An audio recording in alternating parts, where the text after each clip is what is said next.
like drinking too much. And you're assured that once you've become the victim of this habit, it's an extraordinarily difficult thing to get rid of it, and it requires intense willpower. And so that kills you right off. You're a dead duck from then on. It's as if, you see, you had said to the devil one morning, "Look, I'm going to get rid of you. I'm not going to have anything to do with you anymore." So the devil, who is an archangel and is terribly clever, is all set for you. And because he knows that you are getting out of his way, he surrounds you with greater temptations than you ever imagined. If you are going to outwit the devil, it's terribly important that you don't give him any advance notice.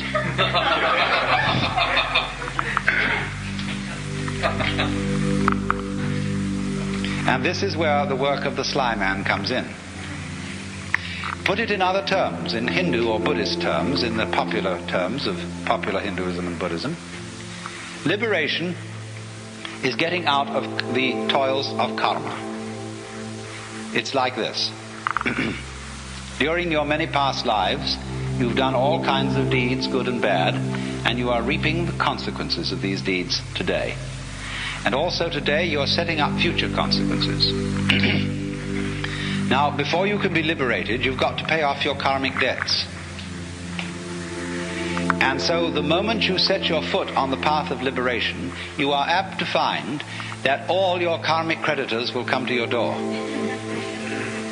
And that's why it's often said that people who start out on a serious work of yoga suddenly get sick and lose their money, and their best friends drop dead, and all kinds of ghastly things happen. That's because, you see, they served notice that they were going to do this.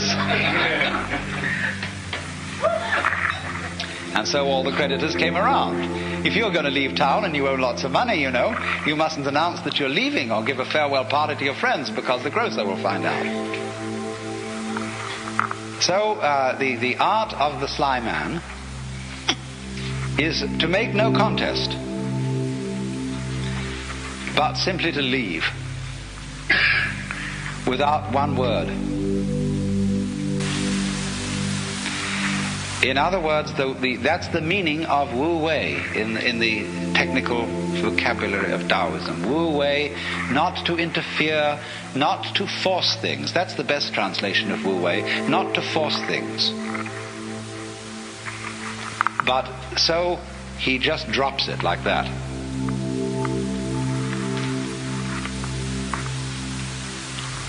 But you're in this respect, you see, you're your own worst enemy. Because even if you serve notice privately on yourself that suddenly you're going to drop it all, already the devil knows. Because who do you think the devil is?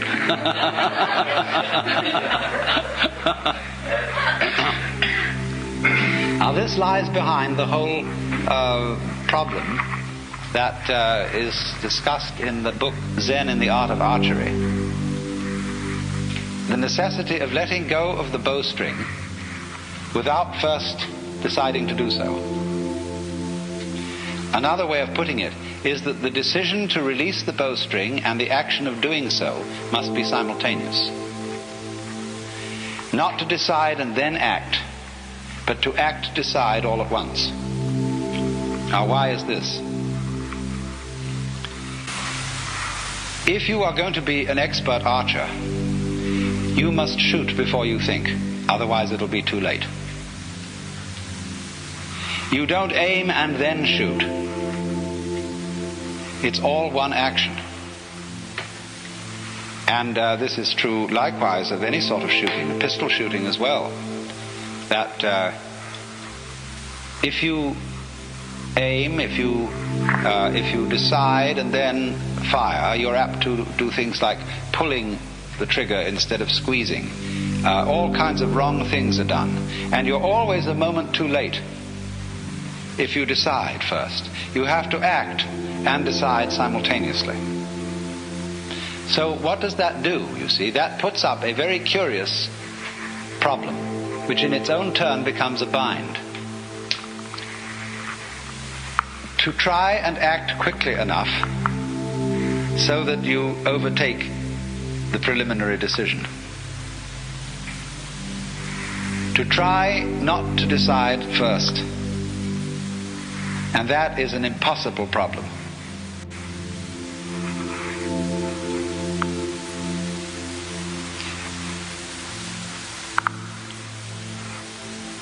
I wonder if you ever read von Kleist's story about the fighting bear. This is included in Nancy Wilson Ross's book, The World of Zen, as a kind of Western Zen. It's a story about a man who has a fight with a circus bear. And the bear reads his mind and always forestalls any attack that he makes on it. There's absolutely nothing he can do to get past the bear.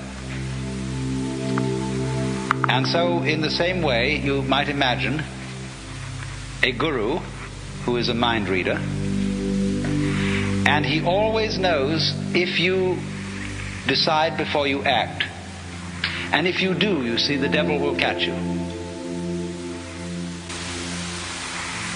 Instead, you see, of deciding that you won't be an alcoholic anymore, the only thing to do is not to drink, without any previous decision on this matter. But how can anyone do that, you see? That's the question.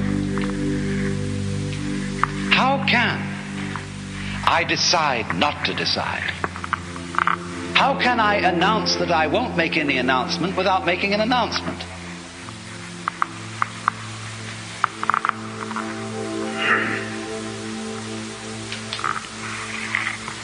You see, there is no way out of that bind. Try as you may, you go on and on and on, trying, as Herigel did, to release the bowstring without thinking first to release it. But then, strangely enough, one day the thing happened. He did it. And this is involved in our learning of almost all techniques. That we work and work to achieve that final point of perfection. And it doesn't come, and then one day it happens. Now, what is the reason for that? Is it simply, and this is really, you know, a way it's usually explained, but this is an oversimplification.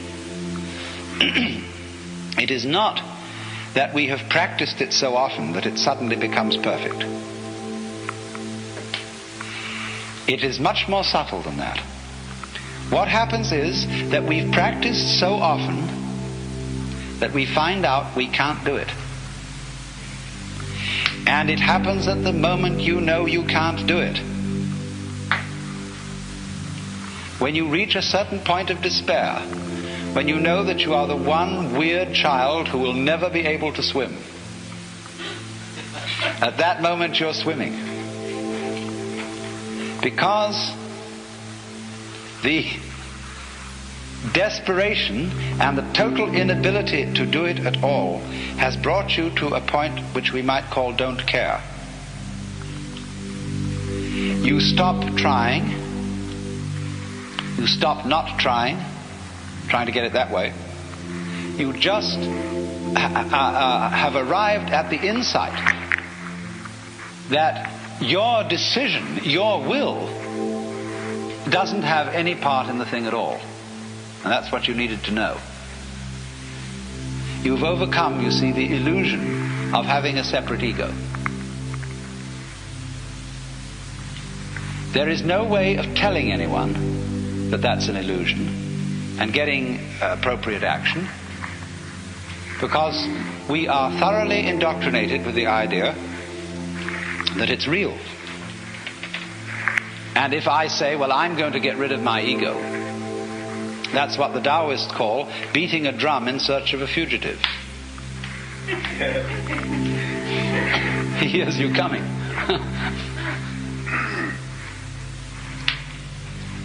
So the ego, that is to say, the illusion of having a separate will and a separate I center that can be an effective agent, that cannot be overcome by a decision which seems to be centered in the ego. You might as well put out fire with fire.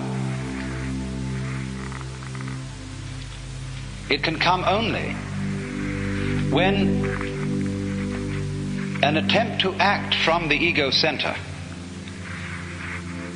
has been revealed to be completely futile.